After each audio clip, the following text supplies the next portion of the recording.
listening to The Chelsea Insider, connecting the neighborhood to public safety, March 2024 edition, surfing residents of Atlantic City from Texas Avenue to Annapolis Avenue. In this edition, how do you feel when you walk or drive Pacific Avenue near California Avenue, or around the former Atlanta Club or Masonic Temple? These Chelsea locations are dominated by vacant, neglected properties. At every Chelsea EDC public input session since January 2020, residents have said they want streets and lots to be free of litter. They want owners of rundown properties to be held accountable, and they want to live in a culture of neighborhood pride. Blight is a word used to describe neglected properties. To be clear, Chelsea is not blighted. Rather, there are blighted properties in Chelsea. The effects are devastating. Increased crime such as vandalism, trespassing, and drug dealing and use, increased public works and police expenses, and reduced property values. How does blight happen? Decades of money and resources leaving the city, called disinvestment, inconsistent code enforcement, and difficulty getting loans to develop are the main reasons. As blight increases, responsible homeowners move out of the city, often replaced with out-of-town landlords. According to a February 5th, 2023 Press of Atlantic City article, quote, Atlantic City has New Jersey's fourth highest percentage of residential housing owned by corporations and institutions, end quote. These corporations are not available to respond to frequent problems such as litter, graffiti, and trespassing. In this edition, the Chelsea Insider explores blight and shares recent success stories.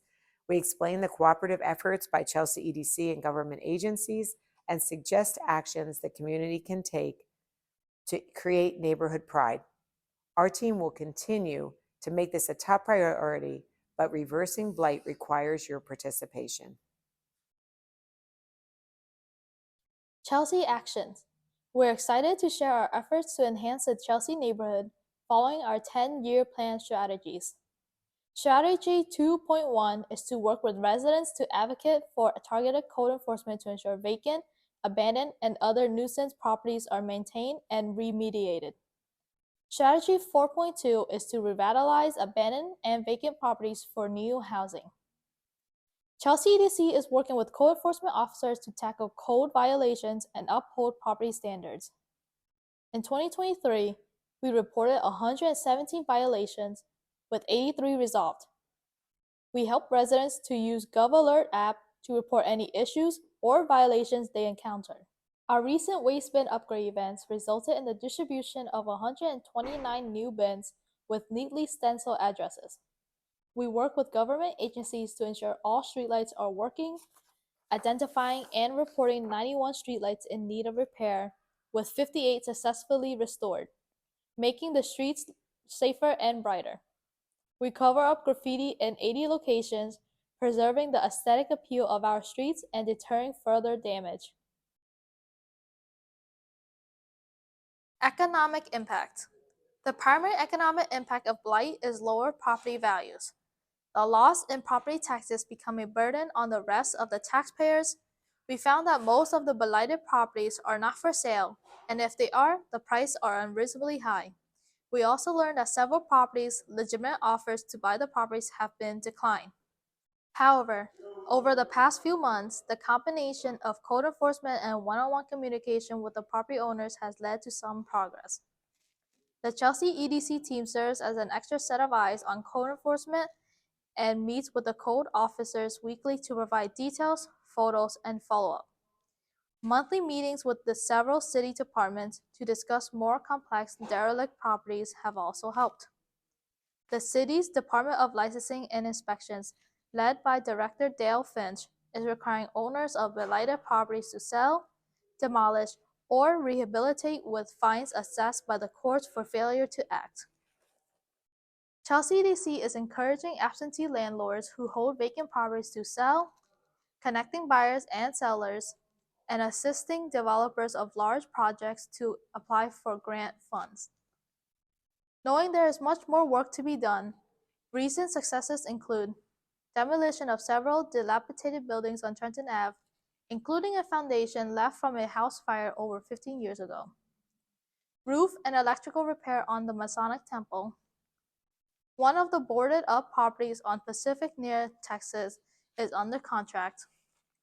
In February, the NJEDA grants were awarded in the amounts of $2.7 million for community space at the former Ace Hardware at Arctic and California Avenues, and $604,000 for Mudgirls Party Studio and community space at 3711 Ventnor Avenue. Chelsea DC hosted a meeting for government officials and property owners in the Pacific and California Avenues, and several initiatives are underway. Chelsea DC signed a contract with a builder who will purchase a lot and construct a new single-family home on a long-standing vacant lot at Fairmount and Auer Aves to be sold to a Chelsea home buyer pending city approvals. Through the Chelsea Homebuyer Grant Program, 8 former renters in the neighborhood now own their own homes. Chelsea strategy. Chelsea EDC has been doing our part to maintain cleanliness and orderliness throughout the neighborhood. Turns out our work is critical to reversing physical and mental health conditions that can result from blight. Reported in the May 2015 American Journal of Public Health, a study found that besides the obvious economic effects of blight, the condition creates toxic stress in residents. Toxic stress is the body's response to a threat, either real or perceived, resulting in an increase in heart rate and the stress hormone cortisol. These effects have been linked with negative health effects and learning outcomes. The good news is the study also found that urban greening, for example, cleaning lots, planting new grass and trees, and other simple improvements, reverses these effects. Participants' heart rates were significantly lower when walking past a green vacant lot compared to walking past a non-green lot. So far, Chelsea EDC has held 42 cleanups and block makeover events. We have worked with the city to remove over 20 dead trees and planted 60 new ones. We repaired sidewalks, improved landscaping, and installed planters. Check out our Speak Up page to learn how you can reverse blight.